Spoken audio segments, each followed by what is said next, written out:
Hello বন্ধুরা, ion Ashraf জার্নিতে সকলকে স্বাগত।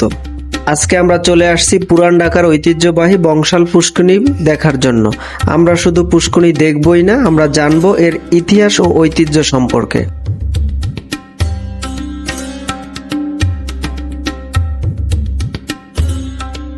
ব্যক্তিগত সম্পত্তি এই পুকুরটি 1850 থেকে 1854 সালে খনন করান ভুট্টো হাজী নামে পরিচিত মৃত মোহাম্মদ বদরুদ্দিন ও তার ভাই।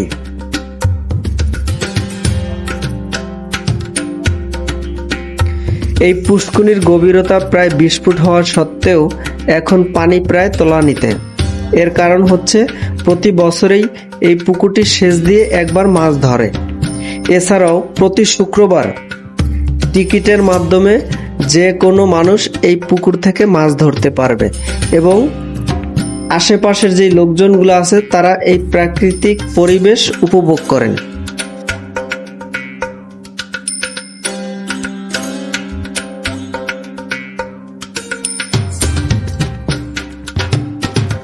পরিষ্কার পরিচ্ছন্ন বংশাল পুকুরটি মালিক খুবই যত্নের সাথে রক্ষণাবেক্ষণ করে থাকে। পুকুরের আয়তন প্রায় 6 বিঘা। 1850 থেকে 1854 সালের দিকে এটি খনন করা হয়। এলাকাবাসীর পানি সমস্যা সমাধানে ধনাঢ্য ব্যবসায়ী ও জমিদার হাজী বদরুদ্দিন ভুট্টো এটি খনন করেন।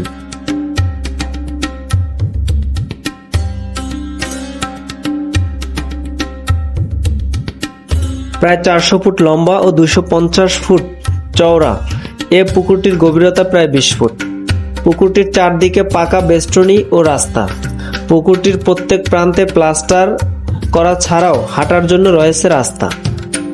পুকুর পাড়ে রক্ষিত নোটিশ বোর্ড থেকে জানা যায় যে পুকুরটি ঘিরে একবার চক্কর দিলে আপনাকে প্রায় 930 ফুট অথবা 275 মিটার পথ পাড়ি দিতে হবে।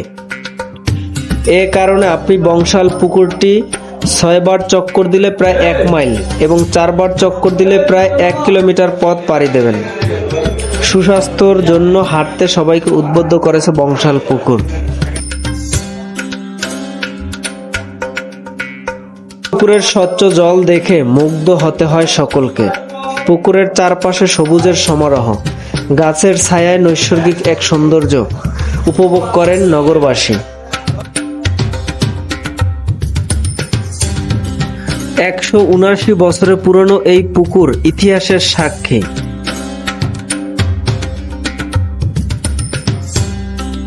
ভুট্টো হাজীর বংশধরদের সাথে কথা বলে জানা গেছে প্রতিদিন প্রায় 2,500 থেকে 3,000 লোক এই পুকুরে গোসল করছে। পুরনো ঢাকার ঐতিহ্যের পঞ্চায়েত কমিটির মাধ্যমে এই পুকুরটি রক্ষণাবেক্ষণ করা হয়।